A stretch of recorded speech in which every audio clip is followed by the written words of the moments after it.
We'll have a 61 and a 62 in the same group.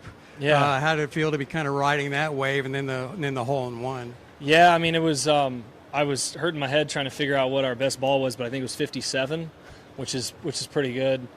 Yeah, it was really fun. I mean, Sungjae got off to another good start like he did yesterday, and I was just kind of hanging behind those guys until we made the turn. And then I love playing golf with Sungjae, and I was hoping that we'd, as we got to 7, I was like, all right, well, now I hope we don't play together because I'm up, 2 or 3 on him or whatever, 2 on him.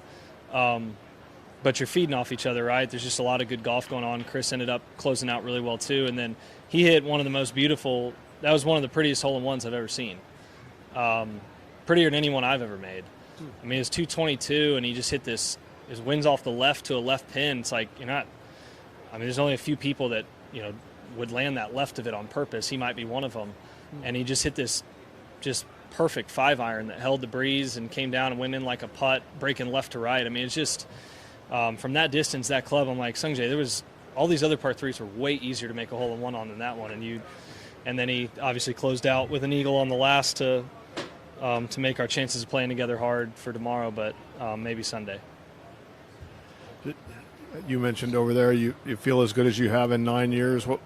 Why is that? Is it physically you feel like you're finally coming around? Is it kind of everything? It's physically and my mechanics. I mean, I got pretty off for a long time, and I've been trying to build it back, and then I'd compensate and do what worked, and then I finally, this last offseason, said no more compensating because to be consistent, I've got to get it back to a certain place, and it's been work from then to try to get there. But it's all in mechanics and health. And kind of, going off like you did with those 6 in a row, how much more special is it to do something like that here when you're really on a roll and it's kind of one of your favorite places to be?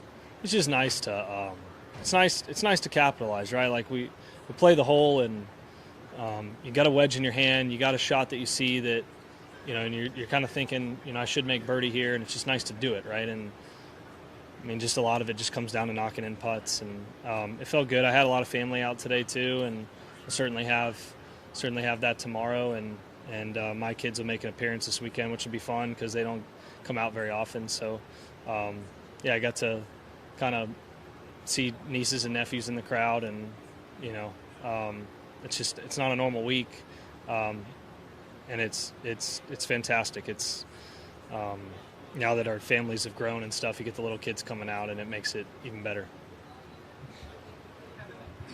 Jordan, of all of the facets of your game, what were you most in command of today, and why was that right for this day and this tournament? Yeah, I was putting today. I mean, I've been driving the ball the best of my life, and I drove it horribly today, like really badly. And but putting was, to go to your actual question, putting was the best.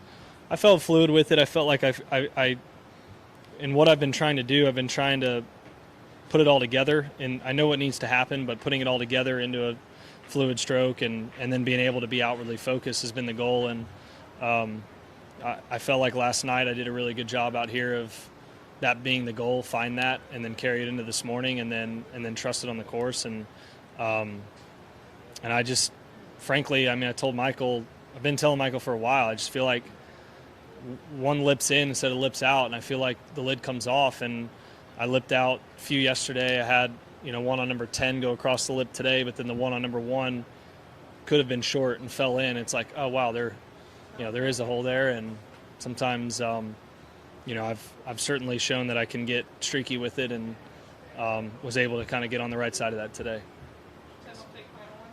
Have you had a chance to get out here since the renovation, and what are your thoughts on the golf course after seeing it in its new form? I played the front 9 in the Pro-Am, and I looked at a couple greens on the back 9, and frankly it showed yesterday. I was actually pretty upset last night that I didn't do more on Monday or Tuesday. I didn't come out here at all.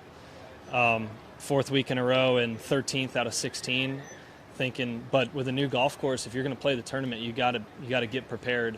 And I legitimately feel like I lost a couple shots yesterday on the back 9 because I didn't come out here and see it.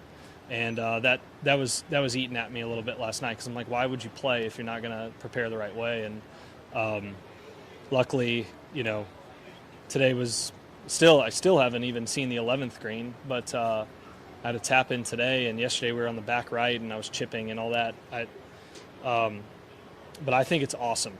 I think the problem right now is that this is like the first time in the history of Dallas, Texas, that you'll have 4 or 5 days of very little east wind and soft conditions in May. And if you get your normal, what we had on Monday out here, that's how it's designed. And I think it would show that it's significantly harder, but also fair. I think it's awesome. I think the tour's done a good job with the tee boxes on the par threes, because there's obviously a design element to it where it's not just like you're supposed to play the back of every box to every pin. And so far they've done a good job of creating some fun spots. And it looks like maybe number 3 could be drivable tomorrow or something like that. So there might be some unique stuff that we haven't been able to see here.